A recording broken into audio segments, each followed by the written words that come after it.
Au moment où le gardien de sécurité défonça la porte de la maisonnette de garde, la jeune fille gisait sur le sol en béton dans ses propres déjections, son corps tordu secoué par la fièvre. Elle n'avait pas mangé depuis 3 jours. Le seau d'eau à côté d'elle était vide.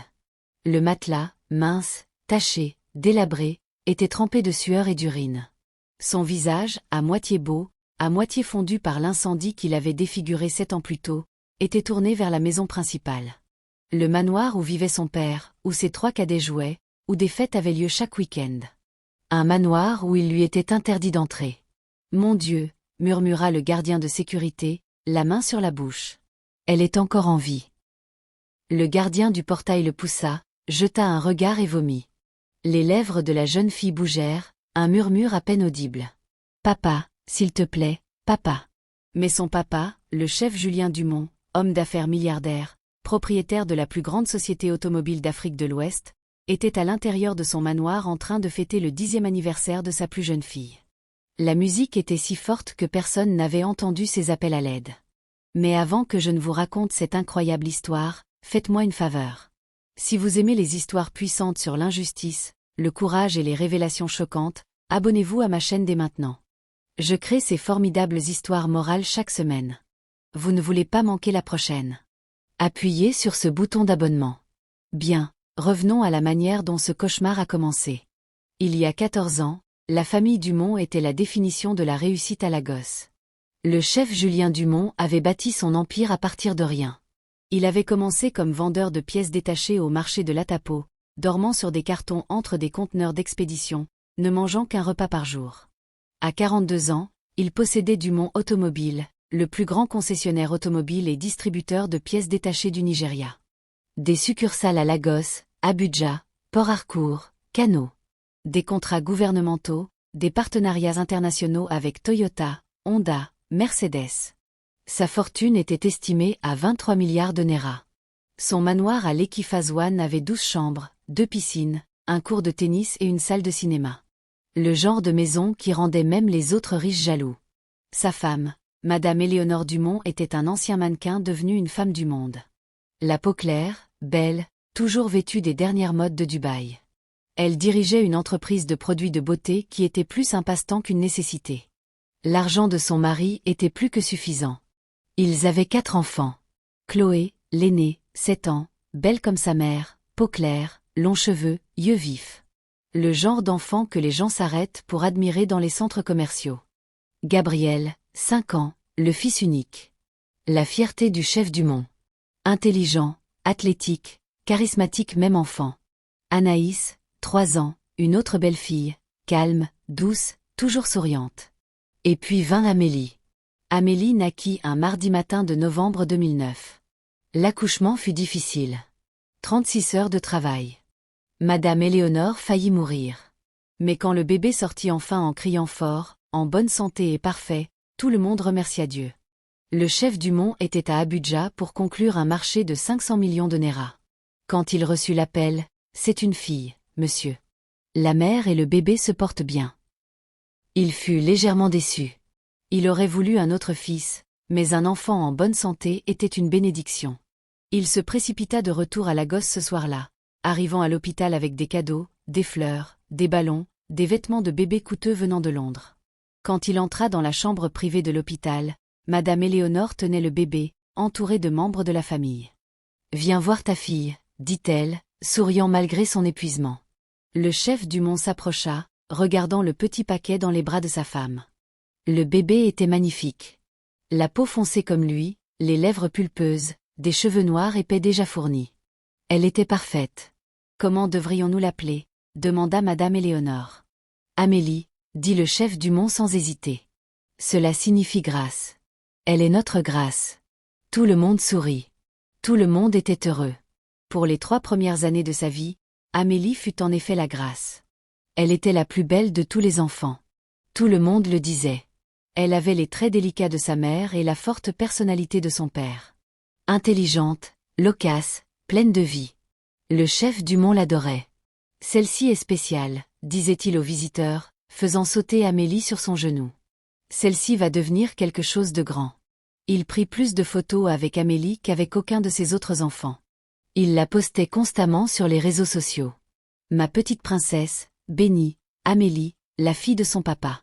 Des milliers de likes, des centaines de commentaires. Elle est si belle. Que Dieu la bénisse. Votre famille est bénie, chef. Le chef Dumont lisait les commentaires et souriait de fierté. Oui, sa famille était bénie. Une femme parfaite, de beaux enfants, une immense richesse, le respect partout où il allait. La vie était belle. Et puis vint ce dimanche après-midi de mars 2012. Le jour où tout changea pour toujours. Dimanche, 18 mars 2012. Amélie avait 3 ans. La famille se préparait pour l'église méga élévation sur Victoria Island, où le chef Dumont était un donateur majeur et siégeait dans la section VIP. Madame Éléonore était à l'étage en train de se préparer. Les bonnes s'affairaient à habiller les enfants. Le chef Dumont était dans son bureau en train de prendre un appel concernant une affaire. Amélie, vêtue d'une robe blanche en dentelle avec des rubans roses, jouait dans le salon avec ses frères et sœurs.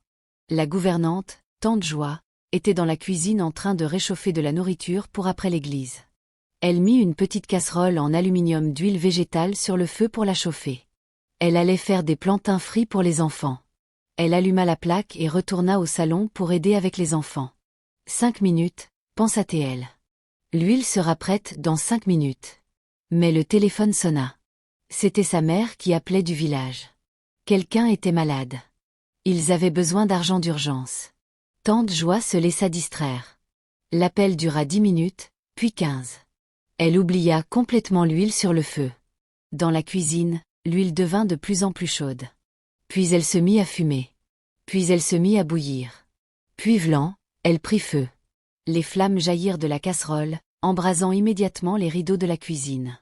Les flammes se propagèrent aux armoires en bois, au papier peint, au plafond. En 2 minutes, toute la cuisine était en feu. Amélie fut la première à le sentir. Tante Joie, quelque chose brûle. Les yeux de tante Joie s'écarquillèrent. Oh mon Dieu, l'huile. Elle courut vers la cuisine, mais les flammes s'étaient déjà propagées à l'embrasure de la porte. Elle ne pouvait pas passer. Au feu, hurla-t-elle. Tout le monde dehors. Madame Éléonore dévala les escaliers en courant. Que se passe-t-il? La cuisine est en feu. Le chaos éclata. Madame Éléonore attrapa Anaïs et Gabriel. Tout le monde dehors maintenant. Le chef Dumont accourut de son bureau. Où est Chloé? Où est Chloé? Elle est déjà dehors. Tante Joie cria. Je l'ai envoyée dehors la première. Ils se précipitèrent tous vers la porte d'entrée. Madame Éléonore, le chef Dumont, tante Joie, l'autre bonne portant Gabriel et Anaïs.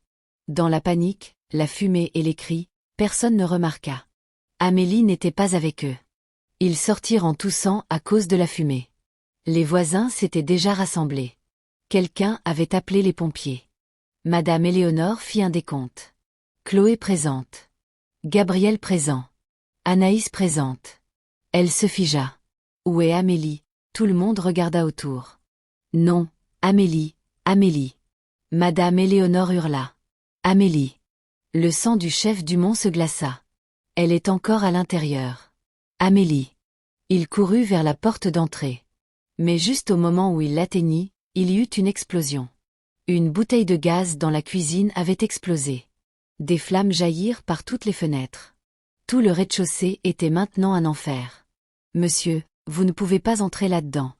Les voisins saisirent le chef Dumont, le retenant. Ma fille est là-dedans. Laissez-moi partir.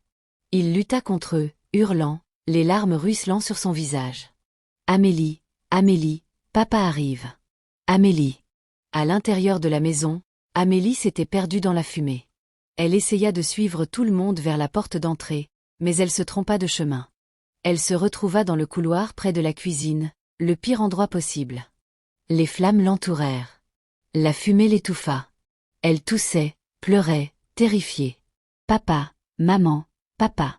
Elle essaya de courir, mais ses petites jambes s'empêtrèrent dans quelque chose. Des rideaux tombés, un tissu en feu. Elle tomba et les flammes l'atteignirent.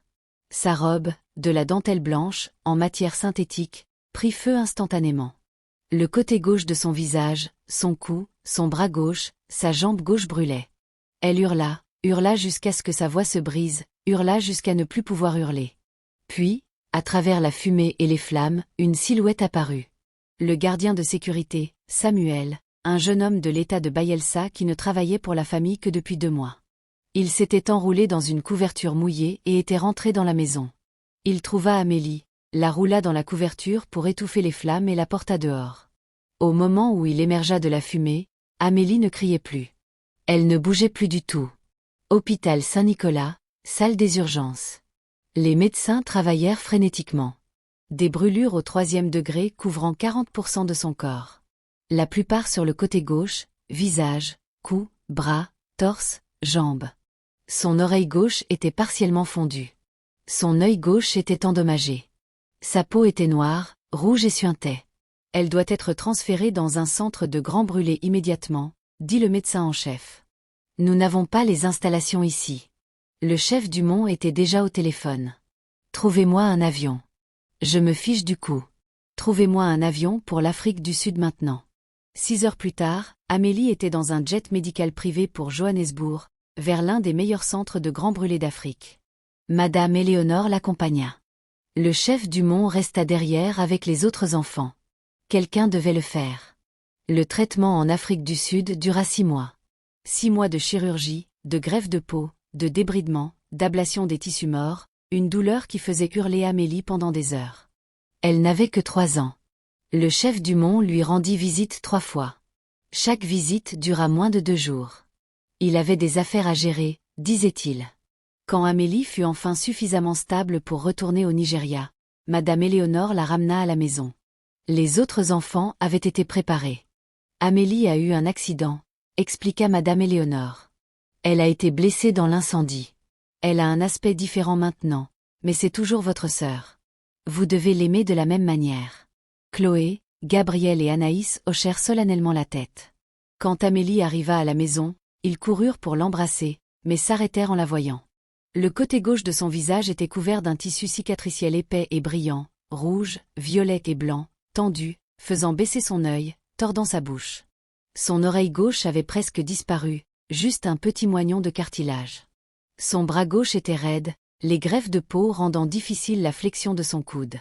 Elle portait un vêtement de compression, une combinaison ajustée couleur chair conçue pour empêcher les cicatrices de s'épaissir. Elle ressemblait à quelque chose sortant d'un film d'horreur. Chloé, âgée seulement de 8 ans, se mit à pleurer et s'enfuit.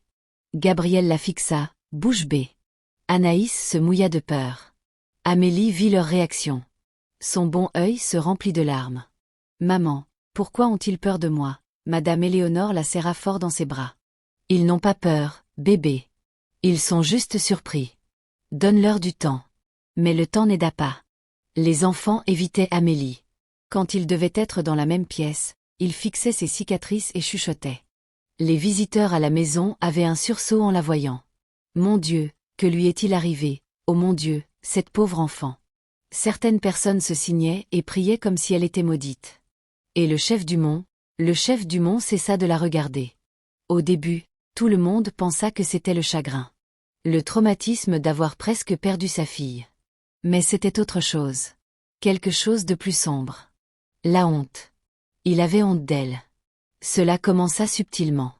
Le chef Dumont rentrait du travail et saluait tous les enfants sauf Amélie. « Chloé, comment s'est passée l'école ? Gabriel, as-tu marqué lors de ton match de football ? Anaïs, viens faire un câlin à papa. » Amélie restait là à attendre son tour. Celui-ci ne vint jamais. Les photos de famille. « Amélie, va dans ta chambre. Nous prenons des photos. » Les publications d'anniversaire sur les réseaux sociaux. Des photos de Chloé, Gabriel, Anaïs, tous beaux, tous parfaits, jamais Amélie. L'église, Amélie restera à la maison avec la bonne aujourd'hui. Chaque dimanche, pendant des mois, pendant des années. Au début, Madame Éléonore essaya de lutter. « Julien, c'est ta fille. Tu ne peux pas l'ignorer ainsi. » « Je ne l'ignore pas. Je la protège. Les gens vont la fixer. C'est mieux si elle reste à la maison. Elle a besoin de son père.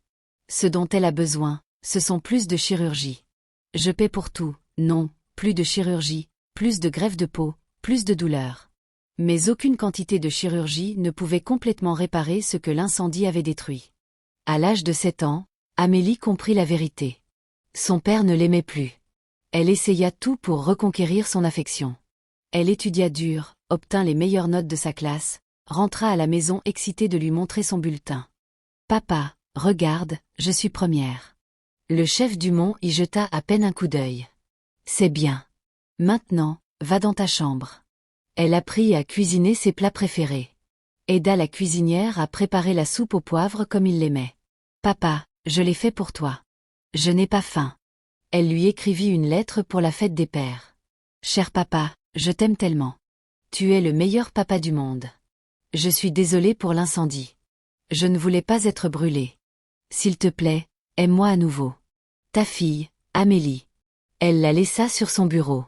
Il la jeta à la poubelle sans la lire. Madame Éléonore trouva Amélie en train de fouiller dans la poubelle, en pleurs, serrant la lettre froissée. Cette nuit-là, elle confronta son mari. « Comment peux-tu être aussi cruel, c'est un enfant. Regarde-la, Angela. » Le chef Dumont explosa. « Regarde-la. Elle ressemble à un monstre. Les gens la fixent. Les associés me demandent ce qui est arrivé et je dois expliquer. C'est embarrassant. C'est ta fille. Elle était ma fille. Cette belle petite fille que j'avais. Elle est morte dans cet incendie.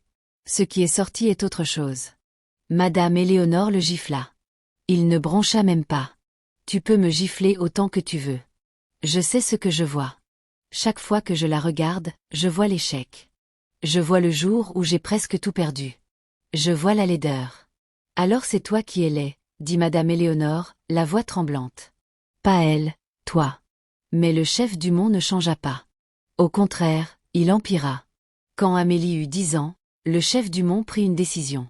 « Elle a besoin de son propre espace », annonça-t-il un soir au dîner. « La maisonnette du gardien. Nous allons l'aménager pour elle. » La maisonnette du gardien était une petite structure à l'entrée de la propriété où le gardien de sécurité dormait avant qu'il ne construise un poste de garde approprié. C'était essentiellement une cabane.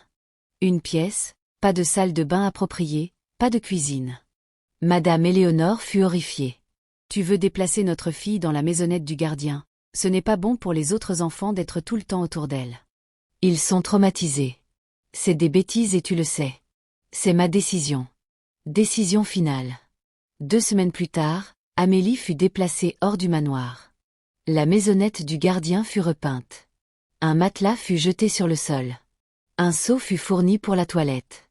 Une petite plaque électrique pour réchauffer la nourriture. Une prison. C'est ce que c'était. Ce n'est que temporaire, promit Madame Éléonore à Amélie en pleurs. Maman arrangera ça. D'accord, je te le promets. Mais elle ne pouvait pas l'arranger. Le chef Dumont avait tout le pouvoir, tout l'argent, tout le contrôle. Et Madame Éléonore, malgré toute sa colère, n'était pas prête à le quitter. Le style de vie, l'argent, le statut, elle y était devenue dépendante. Alors Amélie resta dans la maisonnette du gardien. Au début, Madame Éléonore lui rendait visite chaque jour, apportait de la nourriture, l'aidait à se laver, lui tressait les cheveux.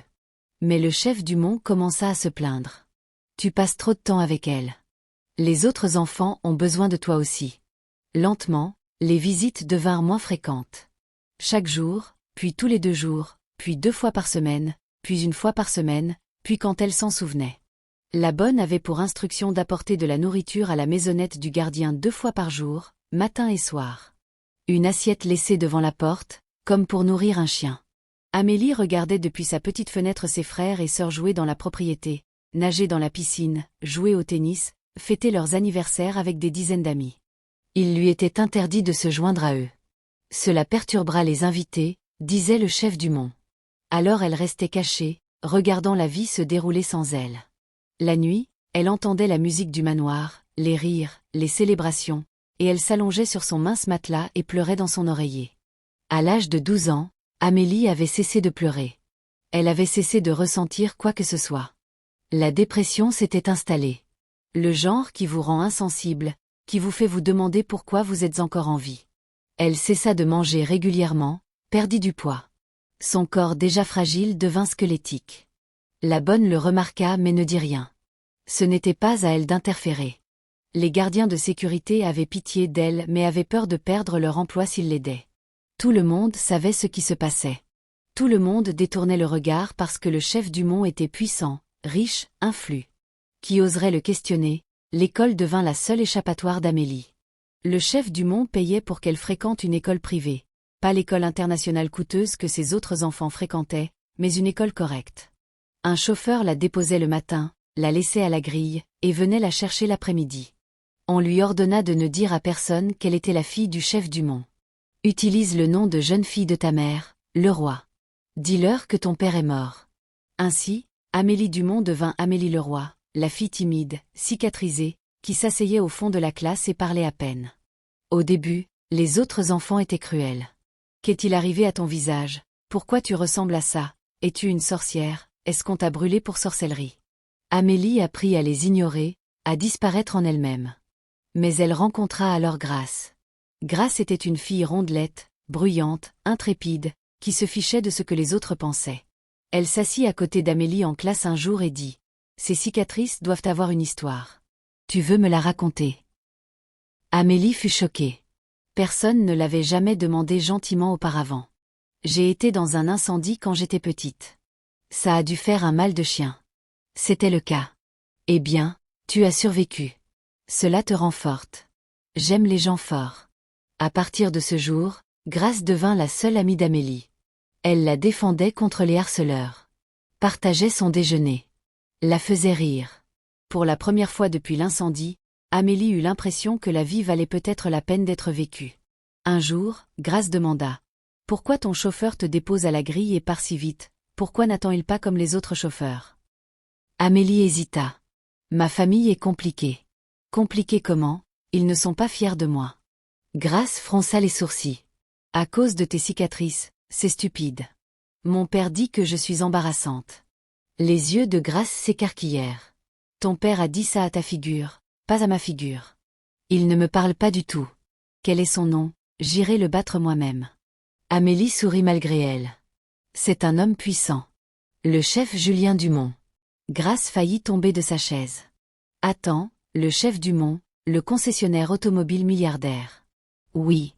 Et il te traite comme ça. » Amélie hocha la tête, les larmes aux yeux. Grace la serra fort dans ses bras. « Cet homme est un imbécile. Tu m'entends, un imbécile. » C'était la première fois que quelqu'un validait sa douleur.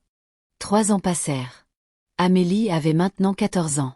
Elle avait grandi mais restait mince, son corps portant toujours les cicatrices et les limitations de l'incendie. Son bras gauche ne se tendait pas complètement. Elle marchait avec une légère claudication. Son visage, bien qu'elle ait eu de multiples chirurgies, était encore fortement cicatrisé sur le côté gauche, mais son esprit était vif. Elle était devenue la meilleure élève de sa classe, déversant toute sa douleur dans ses études. Elle avait des rêves. Malgré tout, elle avait des rêves. Elle voulait devenir médecin pour aider d'autres victimes de brûlures. Leur donner l'espoir que personne ne lui avait donné. Un jour, Grace demanda « As-tu déjà dit à ton père ce que tu veux devenir ?» Il s'en fiche. « As-tu essayé ?» Amélie secoua la tête. « Essaie, » insista Grace. « Peut-être qu'il te surprendra. » Cette nuit-là, Amélie fit quelque chose qu'elle n'avait pas fait depuis des années. Elle marcha de la maisonnette du gardien jusqu'au manoir principal. Le gardien de sécurité essaya de l'arrêter. « Mademoiselle Amélie, vous savez que vous n'êtes pas censée, je dois voir mon père. » « C'est important. » Elle frappa à la porte d'entrée. La bonne ouvrit, choquée. « Amélie, tu ne peux pas être ici. S'il te plaît, je dois parler à mon père. » « Ton père a spécifiquement dit, que se passe-t-il ici ?» Le chef Dumont apparut dans l'embrasure de la porte, vêtu d'un costume traditionnel coûteux. Il était sur le point de partir pour un dîner d'affaires. Il vit Amélie et son visage se durcit. « Que fais-tu ici, papa? Je voulais te parler de l'école, de mon avenir. » « Ce n'est pas le moment, papa, s'il te plaît. Juste 5 minutes. Je réussis très bien à l'école. Première depuis 3 ans d'affilée. Je veux devenir médecin. J'ai besoin de ton soutien. » Médecin, le chef Dumont rit amèrement. « Avec cette apparence, qui te laissera les soigner? » Les patients s'enfuiront en hurlant. Les mots frappèrent comme des coups physiques. Le bon œil d'Amélie se remplit de larmes. « Papa, retourne à la maisonnette du gardien maintenant avant que quelqu'un ne te voie. Papa, s'il te plaît. » J'ai dit va-t'en. Il claqua la porte au visage. Amélie resta la tremblante, les larmes ruisselant sur son visage cicatrisé. Le gardien de sécurité la raccompagna doucement à la maisonnette du gardien. Cette nuit-là, elle pleura jusqu'à n'avoir plus de larmes. Mais le pire était encore à venir. Une semaine plus tard, c'était le 10e anniversaire d'Anaïs. La plus jeune sœur. Le chef du Mont fit les choses en grand, engagea des organisateurs d'événements, installa une fête foraine dans la propriété, des châteaux gonflables, des machines à barbe à papa, un groupe live, des magiciens, des maquilleuses, invita 200 enfants des familles les plus élitistes de Lagos. La propriété fut transformée en un pays des merveilles de contes de fées. Depuis sa maisonnette du gardien, Amélie regardait les préparatifs. Maman me laissera y assister, pensa-t-elle avec espoir. C'est l'anniversaire de ma sœur. Elle me laissera venir. Mais Madame Éléonore ne vint pas lui parler de la fête. La bonne le fit. Ta mère dit que tu devrais rester dans la maisonnette du gardien pendant la fête. Trop d'invités importants. Elle ne veut pas de complications. Le cœur d'Amélie se brisa. Elle n'était même pas autorisée à célébrer l'anniversaire de sa propre sœur. Le jour de la fête, elle regarda depuis sa petite fenêtre les voitures de luxe arriver. Des enfants en vêtements coûteux courant partout en riant. Elle vit ses sœurs, Chloé, maintenant 17 ans et belle, Anaïs dans une robe de princesse. Elle vit son frère, Gabriel, maintenant 13 ans, populaire et sûr de lui. Elle vit sa mère, vêtue comme une reine, souriant et accueillant les invités. Elle vit son père, le patriarche fier, prenant des photos, riant, célébrant, sa famille parfaite, sa vie parfaite. Sans elle. La fête dura 8 heures. 8 heures de musique si forte qu'elle ne pouvait pas penser. 8 heures de rire et de célébration. 8 heures à se rappeler qu'elle n'existait pas pour eux. Vers 18 heures, Amélie commença à se sentir malade, de la fièvre, des frissons. Son ventre lui faisait très mal. Elle se sentait mal depuis 2 jours, mais ne l'avait dit à personne. À 20 heures, elle brûlait de fièvre. À 21 heures, elle ne pouvait plus sortir du lit. À 22 heures, elle était délirante, appelant sa mère. « Maman, maman, aide-moi !» Mais la musique de la fête était trop forte. Personne ne l'entendit. La fête se termina à 23 heures. Les invités partirent. L'équipe de l'événement fit les paquets. La famille alla se coucher épuisée mais heureuse. Personne ne vérifia l'état d'Amélie. Le lendemain matin, la bonne était censée apporter le petit déjeuner à la maisonnette du gardien comme d'habitude. Mais elle oublia. Elle était fatiguée par la fête. Le matin devint l'après-midi. Toujours pas de nourriture. Amélie, faible à cause de la fièvre et de la faim, essaya d'appeler. Son téléphone, un vieux Nokia qui fonctionnait à peine, n'avait pas de crédit. Elle essaya de se lever pour marcher jusqu'à la maison principale pour demander de l'aide. Elle s'effondra après 3 pas. Le soir, elle était entre conscience et inconscience. « Papa, maman, s'il vous plaît, quelqu'un. » Mais personne ne vint. La nuit tomba. La propriété était silencieuse. Dans la maison principale, la famille dînait, riant du succès de la fête. Dans la maisonnette du gardien, Amélie était en train de mourir. Le lendemain matin, 2 jours complets après qu'elle fût tombée malade, le gardien de sécurité, Samuel, le même qui l'avait sauvée de l'incendie des années auparavant, remarqua quelque chose d'étrange. La porte de la maisonnette du gardien était fermée. Habituellement, Amélie l'ouvrait pour avoir de l'air frais. Il frappa. « Mademoiselle Amélie », pas de réponse. Il frappa plus fort. « Mademoiselle Amélie, ça va ? » Rien. Il essaya la poignée, verrouillée de l'intérieur. Un mauvais pressentiment l'envahit. Il courut à la maison principale, trouva le gardien du portail. « Quelque chose ne va pas. Nous devons enfoncer la porte. »« Tu es fou, le chef nous virera. »« Je m'en fiche. Quelque chose ne va pas. » Ils revinrent avec une barre de métal. Il fallut 3 coups pour briser la serrure. La porte s'ouvrit. L'odeur les frappa en premier. Urine, vomi, maladie. Puis ils la virent. Amélie était allongée sur le sol en béton, ayant tombé du lit. Son corps était recroquevillé, secoué de fièvre. Le matelas était trempé de sueur et de déchets. Le seau d'eau était vide. Elle était là, malade et seule, depuis presque 3 jours. « Mon Dieu », murmura Samuel, la main sur la bouche. « Elle est encore en vie. » Ils appelèrent immédiatement la maison principale par radio. Madame Éléonore accourut, encore en robe de nuit. Quand elle vit sa fille, elle hurla « Amélie, oh mon Dieu, Amélie !» Elle la berça dans ses bras. La peau d'Amélie brûlait de fièvre. Ses lèvres étaient craquelées. Ses yeux étaient enfoncés. Maman, chuchota Amélie. Papa, s'il te plaît. Ses yeux regardaient vers la maison principale. Même dans son délire, elle cherchait encore l'amour de son père. Le chef Dumont apparut à la porte de la maisonnette du gardien. On l'avait appelé mais il avait pris son temps. Il regarda Amélie, les conditions sordides, sa femme en pleurs. Son visage ne montra aucune émotion. « Appelez une ambulance », dit-il platement. « Julien, comment as-tu pu laisser cela arriver ?» sanglota Madame Éléonore. « C'est ta fille. » J'ai dit, « Appelez une ambulance ». Il se retourna et s'éloigna. Hôpital Saint-Nicolas, unité de soins intensifs. Amélie fut diagnostiquée avec une fièvre typhoïde sévère compliquée par une septicémie et une déshydratation. Encore un jour et elle serait morte, dit le médecin sombrement. Comment a-t-elle pu devenir aussi malade sans que personne ne s'en aperçoive? Madame Éléonore ne put répondre. Elle s'assit au chevet d'Amélie en pleurant, la culpabilité la submergeant. Elle savait au fond d'elle-même que sa fille souffrait. Mais elle avait choisi le confort plutôt que le courage, l'argent plutôt que la moralité, son mari plutôt que son enfant. Pendant qu'Amélie dormait, se remettant du pire, Madame Éléonore prit une décision. Quand le chef Dumont vint à l'hôpital plus tard ce soir-là, seulement parce que cela aurait mauvaise allure s'il ne venait pas, Madame Éléonore l'attendait. « Nous devons parler, dit-elle. Ils allèrent à la cafétéria de l'hôpital. Qu'est-il arrivé à l'homme que j'ai épousé n'était pas comme ça. Les gens changent. Pas comme ça. Tu es devenu un monstre. La mâchoire du chef Dumont se serra. Surveille ton langage. Ou quoi? Tu me jetteras aussi dans une maisonnette de gardien? Cette fille est un rappel constant du pire jour de ma vie. Chaque fois que je la vois, je vois l'échec. Je vois ma maison brûlée. Je vois la faiblesse. Elle n'a pas choisi d'être brûlée. Et je n'ai pas choisi d'avoir une fille défigurée. Il s'emporta. Tu sais ce que les gens disent? La fille endommagée du chef Dumont. Celle qui ressemble à un monstre. Tu sais comment cela affecte mes affaires? Ma réputation? Madame Éléonore le regarda avec incrédulité. Tu t'inquiètes de ta réputation?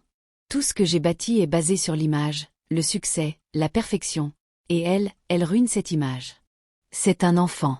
Notre enfant. Elle a cessé d'être mon enfant le jour où elle est sortie de cet incendie avec cet aspect. Les mots restèrent suspendus dans l'air comme du poison. Madame Éléonore se leva. Je veux un divorce. Le chef Dumont rit. Non, tu ne veux pas. Si, je le veux. Vraiment? Et abandonner ton style de vie? Tes voitures, tes bijoux, ton manoir, ton statut? Il se pencha en avant. Tu es aussi superficielle que moi, Éléonore. Tu le caches juste mieux. Madame Éléonore le gifla. Il ne broncha pas. Tu ne me quitteras jamais, dit-il calmement. Parce que tu aimes l'argent plus que tu ne l'aimes. Il se leva et partit. Madame Éléonore s'effondra sur sa chaise, pleurant parce qu'il avait raison. Elle était piégée par sa propre cupidité. Amélie se rétablit et fut libérée après une semaine. Mais quelque chose avait changé en elle. Elle avait abandonné, cessé de parler, cessé d'étudier, cessé de rêver. Elle s'allongeait sur son matelas dans la maisonnette du gardien, fixant le plafond, n'attendant plus rien. Grace essaya de la joindre à l'école. « Amélie, parle-moi, s'il te plaît. » Mais Amélie s'était complètement renfermée sur elle-même. Des semaines passèrent. Puis un jour, Grace se présenta à la propriété des Dumont. Le gardien de sécurité essaya de la renvoyer. « C'est une propriété privée. Vous ne pouvez pas. Je suis venu voir Amélie. Son amie de l'école. Le chef Dumont n'autorise pas. Je me fiche de ce qu'autorise le chef Dumont. Laissez-moi entrer ou je vais faire un scandale. » Grace était bruyante et intrépide. Le garde, sachant qu'elle tiendrait parole, la laissa à contre-cœur entrer. Elle trouva Amélie dans la maisonnette du gardien. La vue la choqua.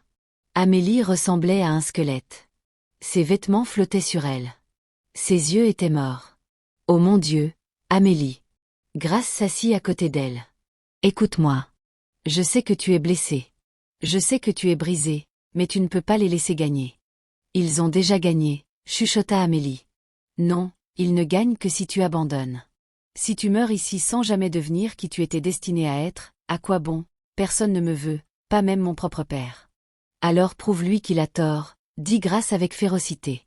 Deviens si prospère, si incroyable qu'il regrettera chaque jour où il t'a rejeté. Je ne peux pas. Si, tu peux. Tu es la personne la plus intelligente que je connaisse. Tu es une survivante. Cet incendie aurait dû te tuer, mais tu as vécu. Pourquoi? Pour te perdre dans cette cabane. Le bon œil d'Amélie se remplit de larmes. Ton père attend que tu disparaisses, poursuivit Grace. Que tu meures tranquillement pour qu'il n'ait plus à se sentir coupable. Vas-tu lui donner cette satisfaction? Quelque chose bougea en Amélie. Une petite étincelle de colère, de défi. Que dois-je faire? Grace sourit. D'abord, tu recommences à manger, puis tu recommences à étudier. Ensuite, tu termines l'école, puis tu vas à l'université, puis tu deviens le médecin que tu as toujours voulu être, et puis elle marqua une pause. Puis tu reviens et tu lui montres exactement ce qu'il a rejeté. Ce ne fut pas instantané. La guérison ne l'est jamais. Mais lentement, jour après jour, Amélie commença à contre-attaquer. Elle commença à manger la nourriture qu'on lui apportait. Elle retourna à ses études avec une détermination féroce. Elle postula pour des bourses, des subventions, tout ce qui pourrait l'aider à s'échapper, et Grace fut là à chaque étape. 3 ans plus tard, Amélie avait 17 ans, en dernière année de lycée. Contre toute attente, elle avait maintenu sa position de meilleure élève. Un après-midi, son proviseur l'appela dans son bureau. « Amélie, j'ai une incroyable nouvelle. Tu as obtenu la bourse Mandela-Rhodes. » Le cœur d'Amélie s'arrêta. « Quoi? Bourse complète pour étudier la médecine à l'Université du Cap. Frais de scolarité, hébergement, allocation, tout couvert. » Des larmes ruisselèrent sur le visage cicatrisé d'Amélie. « J'ai été acceptée. » Tu n'as pas juste été acceptée. Tu as obtenu la bourse la plus prestigieuse disponible. Sur 10 000 candidats à travers l'Afrique. Tu as été choisie. Amélie n'en revenait pas. Des années de douleur, des années de rejet, des années à se faire dire qu'elle ne valait rien. Et maintenant cela. Elle avait hâte de le dire à son père. Peut-être que cela changerait les choses. Peut-être qu'il serait fier d'elle maintenant. Elle alla à la maison principale ce soir-là, la lettre de bourse à la main. Le chef Dumont était dans son bureau. Elle frappa. « Papa, qu'y a-t-il » Sa voix était froide comme toujours. « Papa, j'ai obtenu une bourse pour étudier la médecine en Afrique du Sud. » Une bourse complète. Elle attendit de la fierté, des félicitations, quelque chose. Il leva à peine les yeux de son ordinateur portable. « Tant mieux pour toi. Papa, tu m'as entendu? Je vais devenir médecin. Je t'ai entendu. Tu n'es pas fier? » Le chef Dumont la regarda enfin. « Fier? Tu crois qu'obtenir une bourse change quelque chose? Tu es toujours ce que tu es. Aucune éducation ne répara cela. » Les mots étaient comme des couteaux. Je pensais juste. Je pensais que peut-être tu te soucierais. Pourquoi devrais-je me soucier?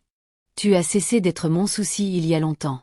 Amélie resta là, la lettre de bourse tremblant dans sa main. J'ai passé 17 ans à essayer de te faire m'aimer à nouveau, dit-elle doucement. J'ai supplié. J'ai pleuré. J'ai réussi. Et rien n'est jamais assez. C'est exact. Rien ne sera jamais assez parce que chaque fois que je te regarde, je vois l'échec. Quelque chose se brisa en Amélie. Mais cette fois, ce n'était pas son esprit. C'étaient ses chaînes. Alors ne me regarde pas, dit-elle, la voix ferme. Parce que c'est la dernière fois que tu devras le faire. Elle se retourna et partit. Le chef Dumont l'appela. Où crois-tu aller? Loin de toi, pour toujours. Elle retourna à la maisonnette du gardien, fit son maigre bagage, quelques vêtements, ses livres d'école, ses certificats. Madame Éléonore la trouva. Amélie, que fais-tu? Je pars. Maman, tu pars? Où iras-tu? En Afrique du Sud. L'université commence dans 2 mois. Jusque-là, la famille de Grace a dit que je pouvais rester avec eux. Madame Éléonore se mit à pleurer. S'il te plaît, ne pars pas. Pas comme ça. Pourquoi devrais-je rester? Pour que papa continue de faire comme si je n'existais pas. Pour que je continue à vivre dans une cabane comme un animal. C'est ton père. Non, maman. Un père aime ses enfants. Un père les protège. Cet homme a cessé d'être mon père le jour où il a décidé que mes cicatrices étaient plus importantes que mon âme. Elle ramassa son sac. Madame Éléonore lui attrapa le bras. Je suis désolée pour tout. J'aurais dû me battre plus pour toi. Oui, dit simplement Amélie. Tu aurais dû. Elle libéra son bras et marcha vers le portail. Ses frères et sœurs, Chloé, Gabriel, Anaïs, regardaient depuis les fenêtres du manoir. Elle ne se retourna pas. Alors qu'elle franchissait le portail, le gardien de sécurité Samuel l'appela. « Mademoiselle Amélie, attends. » Il courut vers elle, lui glissa quelque chose dans la main. « De l'argent, 5000 néras. Ce n'est pas beaucoup, mais prends-le. Tu as sauvé mon emploi une fois quand j'allais être virée. Laisse-moi t'aider maintenant. » Amélie l'embrassa, en pleurs. « Merci, Samuel, pour tout. » Elle sortit de cette propriété, et ne regarda jamais en arrière. Le Cap, Afrique du Sud, 2029. Le docteur Amélie Leroy obtint son diplôme de médecine en tête de sa promotion. Non seulement elle obtint son diplôme, mais elle remporta de multiples prix, publia des articles de recherche et termina sa spécialisation en chirurgie reconstructrice et traitement des brûlures. Elle avait passé 7 ans à se transformer. Pas seulement académiquement, mais personnellement. Elle avait subi plus de chirurgie, cette fois à ses propres conditions avec des médecins en qui elle avait confiance. Les cicatrices étaient toujours là, mais moins sévères. Elle avait appris à marcher avec confiance, à regarder les gens dans les yeux. Elle avait appris que sa valeur n'était pas déterminée par son apparence, mais par son caractère, ses réalisations, son cœur. Elle avait aussi appris à pardonner, non pas à son père, mais à elle-même. Elle avait passé des années à se blâmer pour l'incendie, pour ne pas être assez belle, pour ne pas être parfaite. Maintenant, elle comprenait qu'elle n'avait jamais été le problème. Après l'obtention de son diplôme, elle reçut de multiples offres d'emploi d'hôpitaux du monde entier, mais elle choisit de retourner au Nigeria. Elle avait une affaire inachevée. Elle fonda la Fondation Amélie pour les survivants de brûlures, une organisation à but non lucratif fournissant des traitements gratuits, des chirurgies et un soutien psychologique aux victimes de brûlures qui ne pouvaient pas se les payer. La clinique principale de la fondation fut ouverte à Lagos. En 1 an, ils traitèrent plus de 500 patients. En 2 ans, les médias internationaux couvraient son travail. BBC, Al Jazeera, le médecin qui est ressuscité de ses cendres, disait un titre. Une médecin nigériane transforme la vie des survivants de brûlures, disait un autre. Son visage était partout. Son histoire était partout. Et à Lekki, dans son manoir, le chef Julien Dumont vit tout cela. Le chef Dumont était assis dans son bureau à regarder le reportage de CNN sur sa fille. Sa fille, celle qu'il avait jetée, celle dont il avait eu honte, qui était maintenant célébrée internationalement comme une héroïne. Le docteur Amélie Leroy a dédié sa vie à aider ceux que la société a rejetés, disait le reporter. Malgré sa propre expérience traumatisante avec le feu dans son enfance, elle est devenue un phare d'espoir pour des milliers de personnes. La caméra montrait Amélie en train de soigner un jeune garçon avec de sévères brûlures au visage. Elle était douce, gentille, souriante malgré ses propres cicatrices. « Je sais ce que cela fait d'être fixée », dit Amélie à la caméra. D'être traitée comme moins qu'un humain à cause de son apparence. Personne ne devrait subir cela. Tout le monde mérite la dignité. Tout le monde mérite des soins. Le chef Dumont ressentit quelque chose qu'il n'avait pas ressenti depuis des années. La honte. Une vraie honte écrasante. Son téléphone sonna. Un associé. Chef. Je viens de voir les nouvelles. Cette médecin spécialiste des brûlures dont tout le monde parle. Elle a le même nom de jeune fille que votre femme. Leroy. Une parenté? La main du chef Dumont se serra sur le téléphone. Non. Aucune parenté. Mais il connaissait la vérité. Au cours des semaines suivantes, les questions se multiplièrent. Plus de couverture médiatique, plus de prix pour Amélie. Elle fut invitée à parler aux Nations Unies, à des conférences médicales, dans des universités, et partout où elle allait, elle racontait son histoire. J'ai été brûlée étant enfant, disait-elle. Ma famille m'a abandonnée. J'ai vécu dans une maisonnette de gardiens, séparée de mes frères et sœurs, traitée comme si j'étais maudite. Mais j'ai survécu. Et j'ai décidé que ma douleur deviendrait mon but. Les gens pleuraient, donnaient des ovations debout, mais Amélie ne mentionna jamais le nom de son père, ne révéla jamais qui il était. Elle aurait pu le détruire. Aurait pu dire au monde que le milliardaire chef Julien Dumont avait jeté sa fille, mais elle ne le fit pas. Pas par gentillesse, mais parce qu'il n'en valait pas la peine. Il avait perdu le privilège de faire partie de son histoire. Un jour, la plus jeune fille du chef Dumont, Anaïs, maintenant âgée de 17 ans, vint dans son bureau. « Papa, je dois te dire quelque chose. »« Qu'y a-t-il » Cette médecin à la télé. Le docteur Amélie Leroy. C'est Amélie. Amélie. Le chef Dumont ne dit rien. J'ai fait des recherches. J'ai trouvé de vieilles photos. C'est elle, papa. Notre sœur est célèbre. Et nous l'avons jetée. Elle est partie d'elle-même. Tu l'as chassée. La voix d'Anaïs se brisa. J'étais trop jeune pour comprendre à l'époque, mais je ne suis plus jeune maintenant. Tu l'as traitée comme une ordure. Maman a laissé faire. Nous avons tous laissé faire. Surveille tonton. Non, papa. C'est toi que je surveille. Et j'ai honte. Honte d'être ta fille parce que cette femme là-bas qui sauve des vies, qui change le monde, elle a plus de dignité dans son doigt cicatrisé que toi dans tout ton corps. Anaïs partit et le chef Dumont resta là seul, réalisant qu'il avait perdu plus qu'une fille. Il les perdait toutes. 3 mois plus tard, le chef Dumont fit quelque chose qu'il n'avait jamais fait auparavant. Il se rendit à la clinique de la Fondation Amélie. Il ne s'annonça pas, entra simplement comme n'importe quel autre visiteur. La salle d'attente était pleine.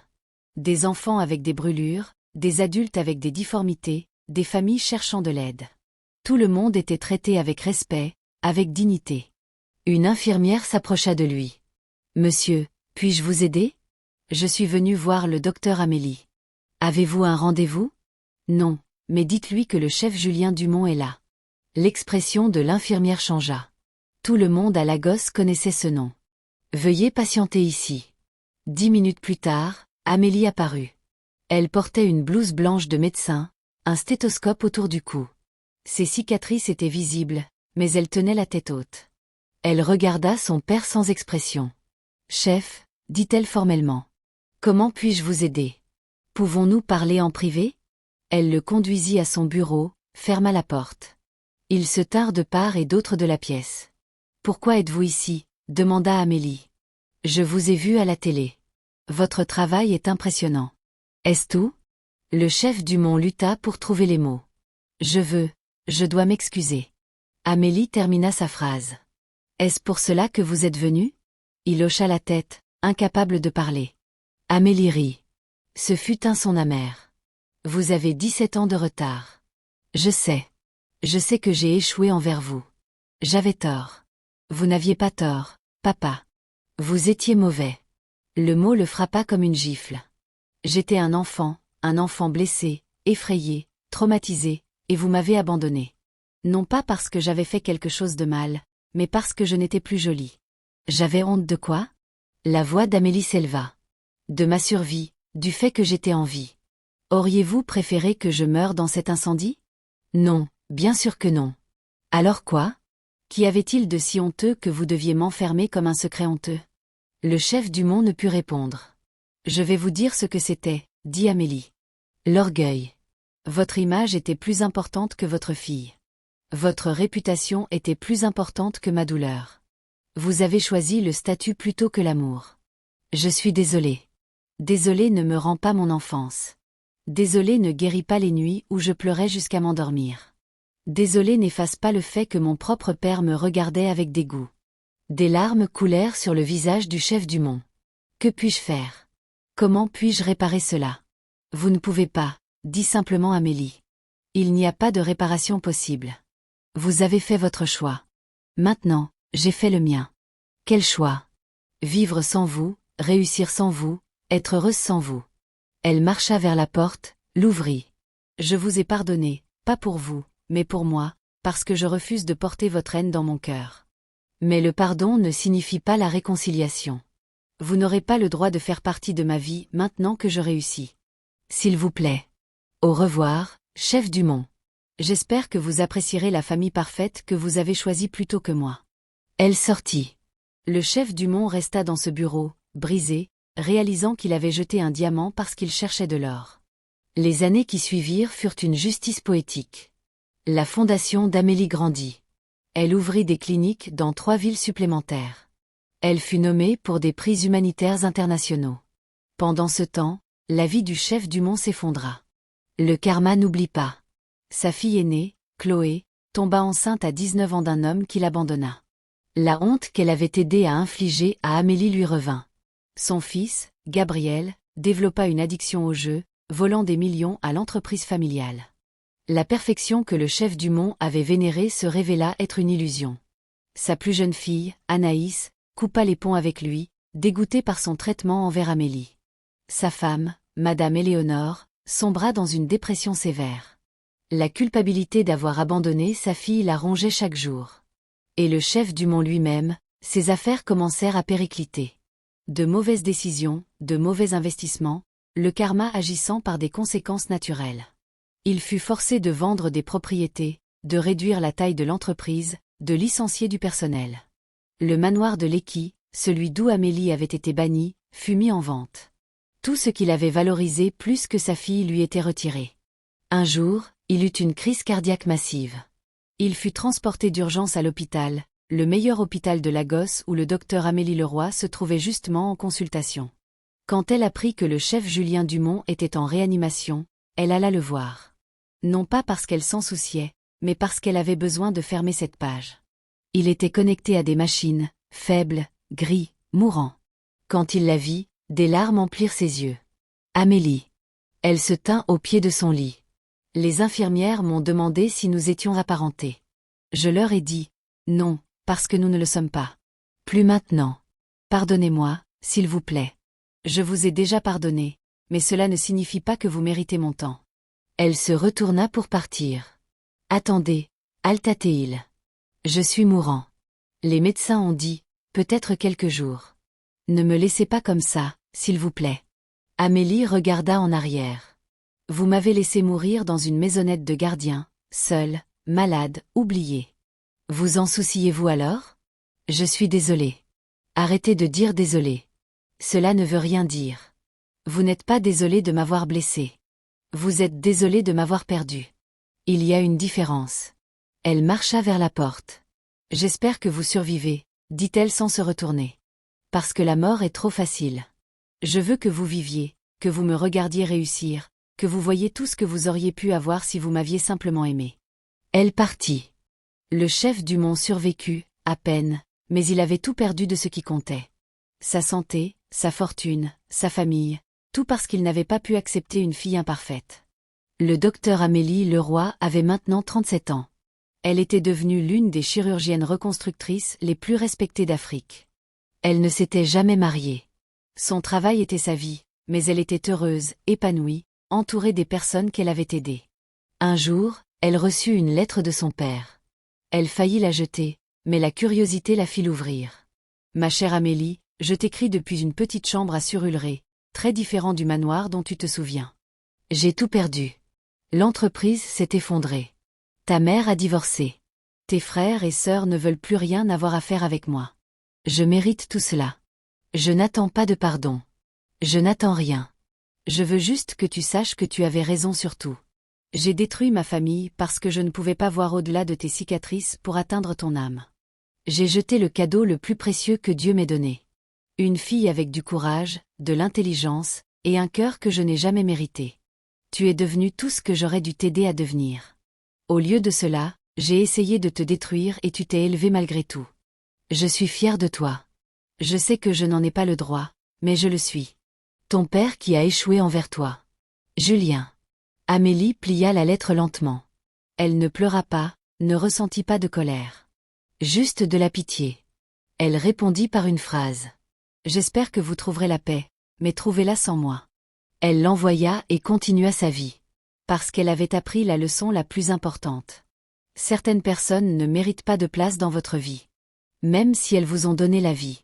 20 ans après avoir été jetée, le docteur Amélie Leroy se tenait à un podium pour accepter le prix humanitaire africain. Dans le public étaient assis des survivants de brûlures qu'elle avait traités, des enfants à qui elle avait donné un nouveau visage, des familles à qui elle avait donné de l'espoir. Pas dans le public, son père. Il était vivant, mais il avait perdu le privilège d'assister à sa gloire. Dans son discours d'acceptation, elle dit « Quand j'étais enfant, quelqu'un m'a dit que je ne valais rien à cause de mon apparence. Ils m'ont fait croire que la beauté était plus importante que le caractère. Que la perfection avait plus de valeur que l'humanité. Ils avaient tort. Votre valeur n'est pas dans votre apparence. Elle est dans vos actions, votre compassion, votre courage. À tous ceux qui ont été rejetés, abandonnés, ou à qui on a dit qu'ils ne suffisaient pas, vous suffisez. Vous avez toujours suffi. Et à ceux qui rejettent les gens pour des raisons superficielles, vous les perdrez. Et quand vous réaliserez ce que vous avez perdu, il sera trop tard. La foule lui fit une ovation debout. Et quelque part à Surulré, dans une petite chambre, le chef Julien Dumont regardait sur une télévision empruntée, les larmes ruisselant sur son visage, vivant avec un regret qui le suivrait jusqu'à sa tombe. L'orgueil et la honte sont les luxes les plus coûteux qu'un parent puisse s'offrir. Ils vous coûtent les enfants même que vous prétendez aimer. Le monde oubliera votre richesse, votre statut, votre réputation. Mais vos enfants n'oublieront jamais comment vous les avez fait se sentir. Quand vous rejetez quelqu'un parce qu'il est imparfait, vous révélez vos propres imperfections. La beauté s'estompe, les cicatrices guérissent, mais les dégâts que vous infligez à l'âme d'un enfant durent pour toujours. Et souvenez-vous, l'enfant que vous jetez aujourd'hui pourrait devenir la bénédiction que vous implorerez demain. Mais d'ici là, ils auront appris à vivre sans vous. La plus grande pauvreté n'est pas le manque d'argent. C'est le manque d'amour, de compassion et d'humanité. Le chef Dumont avait des milliards, mais il mourut pauvre parce qu'il avait tout sauf ce qui comptait. Un cœur assez grand pour aimer sa fille exactement comme elle était.